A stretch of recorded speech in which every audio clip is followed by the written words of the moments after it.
There we go. I had the video facing the page instead of reversing it to face me. Thanks everybody for being here.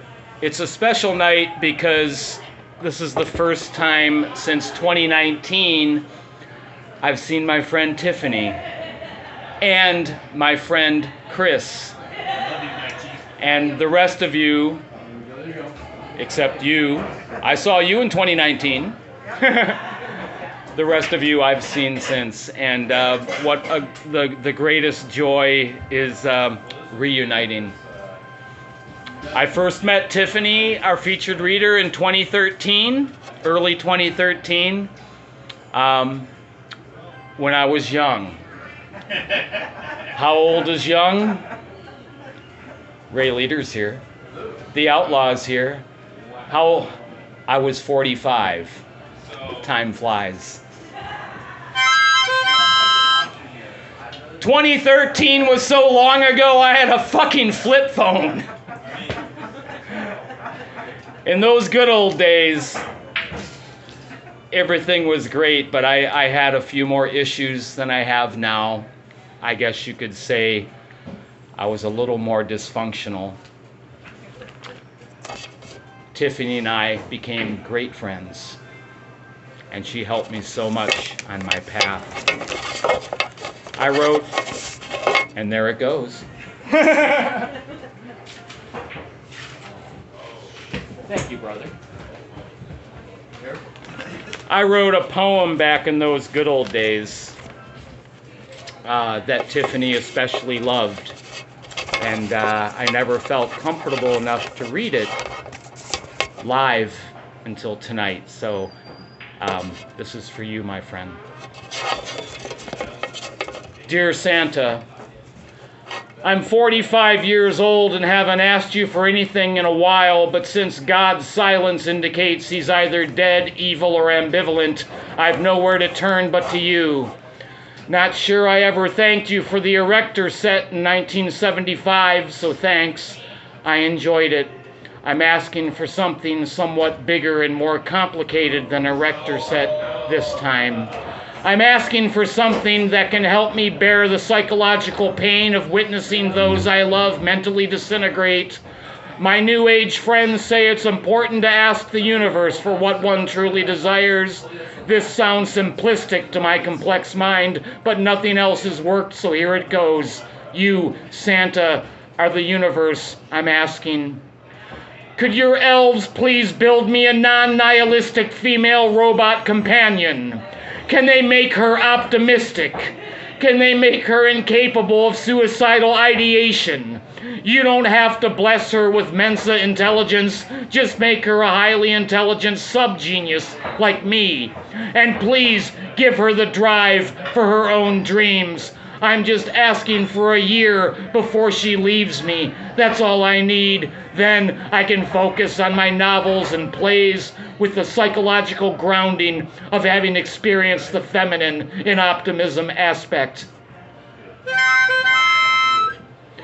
She doesn't need to be anatomically correct or be interested in sex. In fact, I'd prefer her not to be.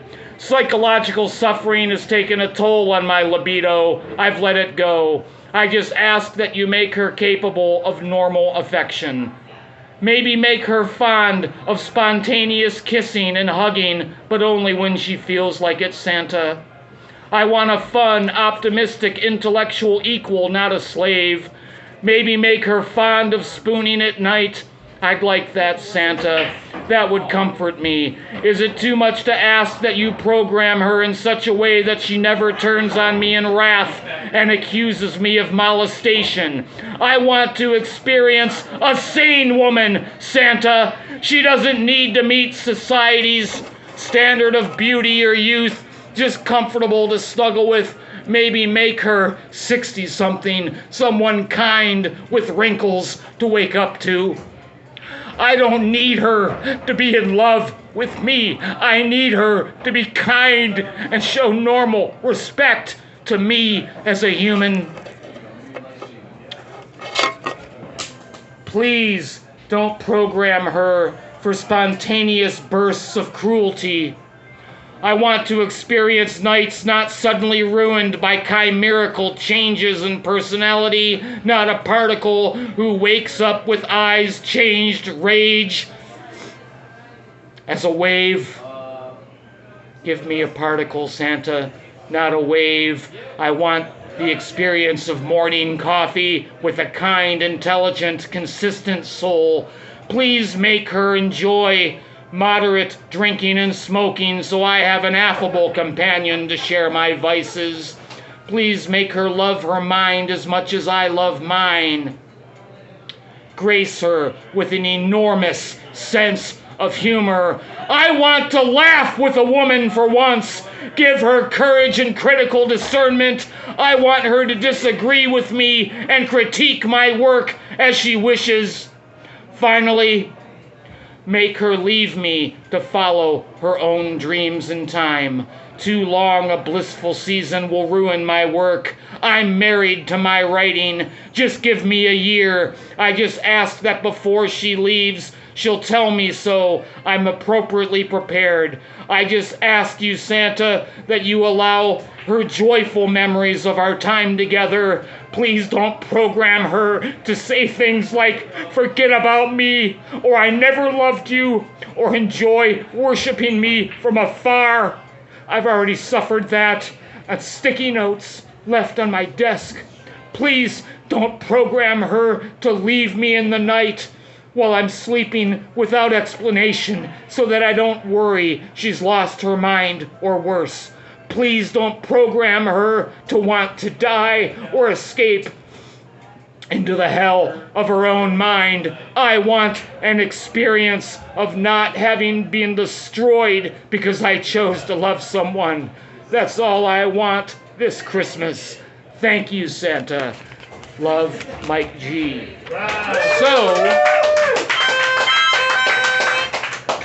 So back in those Miracle Optimism days of 2013, you guys all remember the Miracle Optimism year 2013?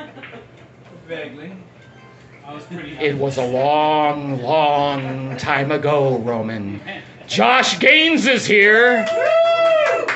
That was the year I met you, brother. Woo! Josh Gaines is here.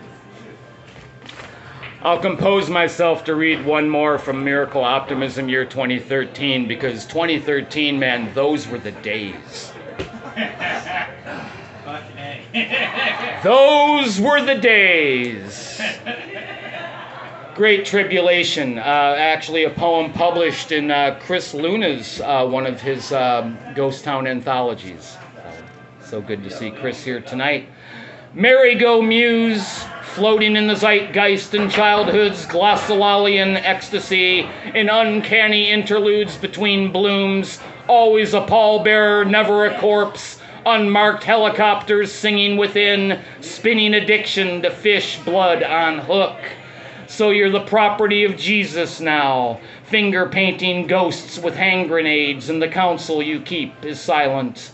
Let's meet by the dolphin and the cross, rip out the system's rotten teeth, put on the green wig and kiss me, see those stars in my head, make a wish, win the brain's great tribulation, live, spread wings over New Jerusalem. Thank you.